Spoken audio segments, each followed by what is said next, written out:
Olá pessoal, tudo jóia? Vamos aqui para mais uma aula para vocês, tá? Da nossa unidade 6, onde essa unidade nós estamos aplicando o conhecimento da microbiologia aí para a gestão ambiental. Pessoal, essa semana eu estou aqui participando é, do workshop do Projeto Carbono e também do workshop do grupo NIT de Itaipu, Núcleo de Inteligência Territorial, onde vários projetos de pesquisa são realizados, tá? E nesse workshop nós apresentamos os resultados do Projeto Carbono, onde eu estou coordenando aí o grupo de pesquisa que que está estudando a microbiologia do processo de produção do metano e também de consumo do metano, tá? O que acontece, pessoal? A partir deste ano, ou do ano passado, áreas alagadas começou a ser contabilizada como áreas de emanação de gases do efeito estufa. Ou seja, então os reservatórios que têm grande parte grandes áreas alagadas e durante o enchimento do reservatório você acaba enchendo porque não tem aquela retirada das árvores, né, de grandes áreas aí, então você acaba inundando regiões de florestas ou de matas. Toda essa matéria orgânica ela vai ser degradada lá no fundo do sedimento através do processo anaeróbio, que lá é uma região que não tem oxigênio, né, são metros de profundidade, a concentração de oxigênio é realmente muito baixa ou zero.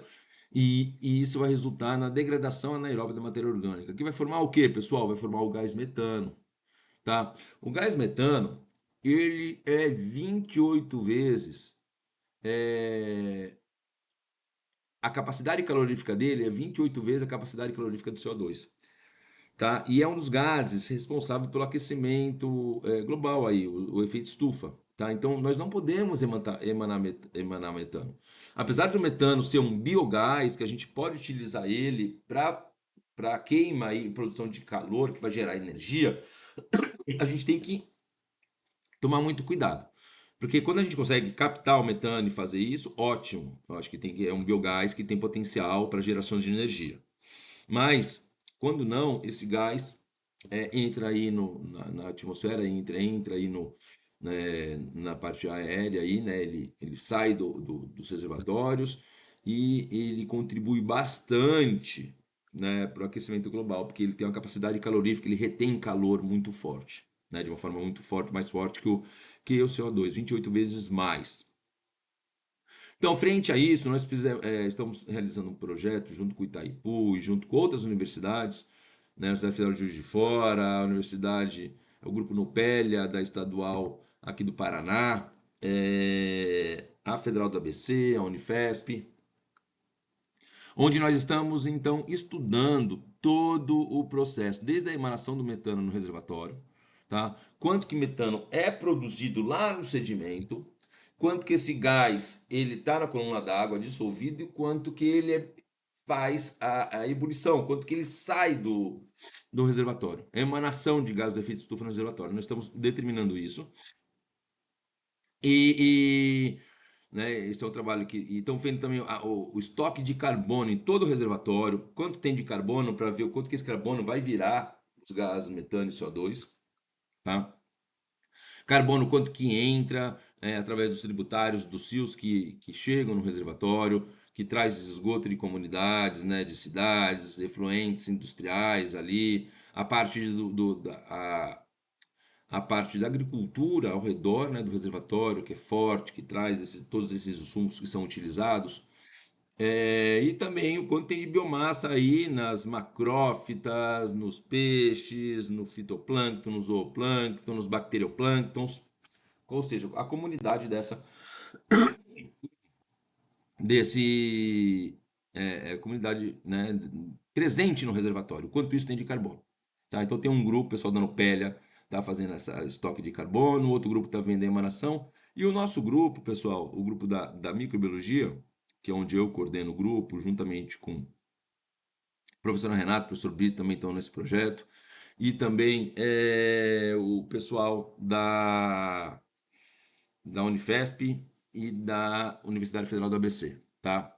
Nós estamos destrinchando quem são os micro-organismos que produzem o gás metano. Mais do que isso, quem são aqueles que consomem, tá? Entre os que consomem, nós temos os metanotróficos, tá? Os que fazem a atrofia do metano. Eles utilizam o metano como fonte de carbono e até poucos anos atrás, o processo conhecido era o processo aeróbio, tá? E o processo aeróbio de consumo da matéria orgânica, através do processo utilizando oxigênio como aceptor final de elétrons, ele era o processo conhecido e era o processo estudado. Mas descobriu-se que os micro-organismos eles podem fazer o processo de metanotrofia, né, consumo do metano, de forma anaeróbia, onde o aceptor final de elétrons não é o oxigênio, e sim o nitrato ou o sulfato ou o nitrito também. Esses são os principais metabolismos que acontecem. E o nosso grupo de pesquisa aqui da Unifor de Poços de Caldas, né, além de eu coordenar, eu também estou levando essa pesquisa para com esse conceito, estudar os micro-organismos metanotróficos anaeróbios aí envolvidos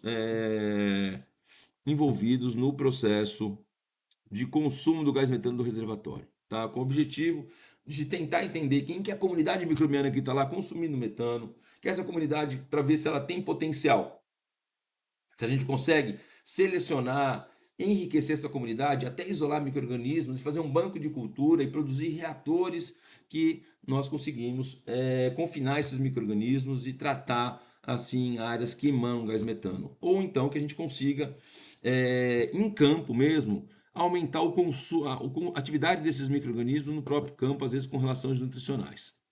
Tá bom? Então, esse é o objetivo. Eu acabei de apresentar essa palestra aqui ontem. E agora eu vou passar para vocês aí, porque essa é uma forma de manter vocês ligados à pesquisa, à microbiologia que está acontecendo aqui no Brasil, né? Esse é um processo pioneiro. Nenhum grupo tá com esse foco na microbiologia, assim, estudando com a questão da emanação do metano. E eu gostaria de passar para vocês aqui, então, os primeiros resultados aqui do trabalho, tá? Então a gente tem, pessoal, que a metanotrofia, né, os processos metanotróficos, eles podem acontecer aí em ambientes marinhos, em ambiente de água doce, metotrofia anaeróbia, tá? Agora eu estou falando dos anaeróbios, aqueles que consomem o gás metano, porque assim como o metano é produzido no final do sedimento, ele já consegue ser consumido. Alguns trabalhos trazem que 80% do metano produzido ele é consumido ali no reservatório antes de ser emanado. Nós precisamos identificar o quanto que é esse valor aqui no reservatório de Itaipu e quem são os micro-organismos envolvidos nesse processo. Então tem um grupo trabalhando com metanotrofia aeróbia, que é a professora Flávia, e eu estou trabalhando com os metanotróficos anaeróbios. Quando a gente fala de metanotróficos anaeróbios, a gente está falando de micro-organismos anaeróbios que utilizam metano como fonte de carbono e como o aceptor de elétrons, como é anaeróbio, não é oxigênio, né? Nós já vimos isso na aula de metabolismo. Então ele pode ser o sulfato ou o nitrito e nitrato. Normalmente, em ambientes marinhos, a metanotrofia anaeróbia ela acontece com o sulfato, tá? Porque tem bastante sulfato nas águas marinhas. Então, existem alguns micro-organismos, arqueias metanotróficas anaeróbias aqui, tá? Que fazem esse metabolismo. Então, elas fazem utilizando sulfato. Mas já em ambiente de água doce, que é no caso aqui do reservatório, muito processo acontece utilizando os micro-organismos associados com micro-organismos dos ciclos do nitrogênio. Tá? Então, são os metanotróficos anaeróbios ali que estão realmente envolvidos nesse processo. Então, eles utilizam o nitrato e o nitrito como aceptores sinais de elétrons. Tá? Então, é a oxidação anaeróbia do metano dependente do nitrogênio. Tá? Então, isso que nós vamos estudar aqui nas aulas de hoje. Aqui está algumas equações, né, estequiométricas, de utilizando o sulfato não como dador, é como aceptor, perdão, tá, gente? Está errado aqui. É como o sulfato recebendo os elétrons do metano, tá? E aí vai virar bicarbonato, tá? E você tem também a produção de de H2S e água aqui. E o nitrito e o nitrato também gerando CO2, né? O metano sendo doador de elétrons, nitrito e o nitrato sendo aceptores de elétrons, tá? E aí vai ter um consumo de hidrogênio e vai gerar CO2, tá? E também N2.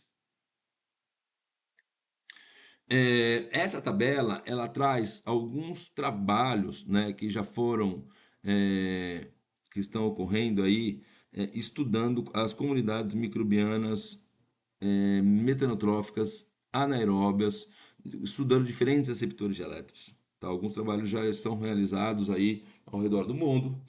Só que todos esses trabalhos demonstram que as condições de cultivo desempenham um papel crucial na seleção e na composição da comunidade microbiana, que o crescimento desses micro-organismos é muito lento, tá? Então precisa de grandes, longos períodos de enriquecimento para alcançar uma biomassa suficiente aí, considerada. E também fatores como disponibilidade de nutrientes podem limitar a atividade desses micro-organismos, tá? Então, para fazer isso, nós realizamos um trabalho onde nós coletamos, né, o reservatório de Itaipu sedimento. é, Nós coletamos o sedimento reservatório de Itaipu, tá? E realizamos os ensaios. Aqui são os pontos de coleta, tá? São 5 pontos de coleta. Isso aqui foi realizado, esses resultados do começo do ano, tá? De março, nós coletamos o sedimento de 0 a 10. E trabalhamos em dois meios, um com sulfato como aceptor de elétrons e outro com nitrito e nitrato como aceptor de elétrons. E aí nós fizemos diferentes ensaios, né? Então, 3 frascos foram de controle abióticos, onde a gente tem um meio, um metano e não tem um inóculo. Tá? O objetivo de verificar o comportamento do metano e consumo de sulfato sem a presença do inóculo. 3 frascos sendo controle biótico, meio em inóculo, o meio microorganismo sem o metano, para ver se havia produção de metano ou mesma produção e consumo. E o teste propriamente dito, onde a gente está trabalhando com meio, inóculo e metano, tá? Verificar o consumo do metano utilizando sulfato. E também utilizamos a mesma relação com o sulfato, com o nitrato e o nitrito, tá? Aí nós colocamos metano na atmosfera do frasco reator, e depois colocamos para agitar em 250 RPM e 30 graus Celsius. Então essa é a metodologia, coletamos as amostras, fizemos o processo de enriquecimento, aí monitoramos análise de metano, análise de aceptores de elétrons, né, medição inicial e final de quanto tem de nitrato, nitrito, sulfato, e a extração de DNA nós fizemos para enriquecer a comunidade metanotrófica, aí estudando então através do sequenciamento do Amplicon 16S e do Shotgun, nós fizemos o processo, tá? E aqui estão alguns resultados bem interessantes, pessoal. Então, aqui utilizando sulfato, tá? Realmente lá é um ambiente de água doce, mas nesse ponto E03, nós tivemos o consumo aqui do, do metano, tá? Saiu de 15 milimols e tivemos o consumo do metano utilizando sulfato, tá? Já quando a gente utiliza nitrito e nitrato, olha o tamanho do consumo. Nós saímos aqui na faixa de 15 milimols e nós chegamos aqui quase na faixa de 2 milimols, tá? Nós tivemos um consumo muito bom, tá? De metano por essa comunidade utilizando nitrato como aceptor final de elétrons. Opa! E nós acompanhamos a pressão de cada frasco, tá? Porque a gente fez um meio bem pressurizado. E nós vimos aqui, ó, que no ensaio que teve a remoção do metano, olha a pressão dele. A pressão estava altíssima, 1,78 bar, ela chegou a zero, a pressão final. E, e isso nos encafifou, porque, teoricamente, o metano ele vai para CO2 na oxidação. Aí eu falei, gente, mas vai sair metano, vai virar CO2, CO2 é gás e vai ficar, né, ali no headspace também, então não vai diminuir tanta pressão. E caiu a pressão total. Mas o que isso está indicando? Que o CO2, quando é produzido, ele não vai para o headspace. Ele fica ali no carbono inorgânico na água. Então, gente, é uma fixação mesmo de todo o carbono. Todo o carbono do metano ele está sendo fixado, ele não está nem voltando para CO2, tá? Através de carbono inorgânico. Isso é indício disso. Então aqui, os resultados mostrando o consumo de nitrito e nitrato, olha aqui, ó, o Carb 1 e o Carb 3, onde teve consumo é, de metano, olha aqui, ó, o azulzinho é a concentração de nitrato inicial, 800 miligramas, tá? E o laranja é a concentração final. Olha aqui, ó, o nitrato acabou todo no Carb 1 e acabou todo no E3, que é um outro ponto de coleta, tá? Mostrando que o nitrato realmente foi consumido para servir como aceptor de elétrons no consumo do metano. A mesma coisa com o nitrito aqui também, ó. Alguns teve uma queda também do nitrito, mas maior do nitrato, tá? E para o sulfato, onde nós tivemos no E3 o consumo, né, do metano, a gente vê aqui que também o sulfato ele foi reduzido, mostrando também o processo aqui com o sulfato acontecendo, né, nesses ensaios. Então, pessoal, as conclusões parciais desse trabalho é que o resultado inicial demonstra uma atividade metanotrófica nos dois pontos estudados. O nitrato e nitrito se mostraram doadores de elétrons mais eficientes. Não houve atividade significativa apenas no ponto Carb 1, utilizando o sulfato como doador de elétrons, tá? E os resultados preliminares são promissores e indicam o potencial da ocorrência de processo de metanofia anaeróbia nas amostras coletadas. Pessoal, então a gente está em andamento com outras amostras e agora eu vou colocar para vocês os próximos passos, tá? Agora estamos extraindo DNA para fazer sequenciamento Shotgun. Através do sequenciamento Shotgun, a gente vai conseguir determinar as rotas metabólicas que estão agindo ali no processo e também quem são os micro-organismos que estão lá presentes. Agora, o próximo passo, a nossa ideia é que esse trabalho aqui, ó, aqui embaixo, do Al-Rashed e companhia, publicado aí na Science and Total Environmental, ele mostra um reator de membrana onde o metano ele passa e ele realmente permeia sobre a mangueira, tá? Ele permeia sobre a mangueira e a gente tem então uma inserção, tá? Do metano no meio. Porque o que a gente quer fazer? A nossa ideia esse aqui é um outro reator, tá? Que ele fez oxigênio, é uma estratégia de microaeração, oxigênio pressurizado na mangueira, ele vai soltando, ele vai passando por uma mangueira de silicone, ele vai permeando no meio, tá? Ele vai soltando aí um pouquinho. E a gente quer fazer a mesma coisa nesse processo. O que a gente quer fazer? Um reator metanogênico, tá? Um reator metanogênico de fluxo ascendente, aqui onde vai produzir metano. Esse metano vai ser pressurizado e esse metano vai vir para um outro reator aqui e ele vai permear pela mangueira e permeando pela mangueira a gente quer proporcionar a metanotrofia anaeróbia aqui nesse reator, tá? Então nós queremos fazer dois reatores aí, um metanogênico para produzir o gás metano para entrar nesse sistema e o outro metanotrófico, que esse é o segredo da história. A gente quer fazer um novo reator metanotrófico para tratar aí, possivelmente, gases de reatores, o ASBIS, onde não tem realmente o uso desse metano, né? Então a gente realmente transforma isso daí, fixa esse carbono, tá? Através do processo anaeróbio. É isso, pessoal. Só para mostrar para vocês um pouquinho da pesquisa que está sendo desenvolvida aqui na Unifal, envolvendo microbiologia. E aí tá mais um contato para vocês aí, mais uma aula para vocês. Obrigado.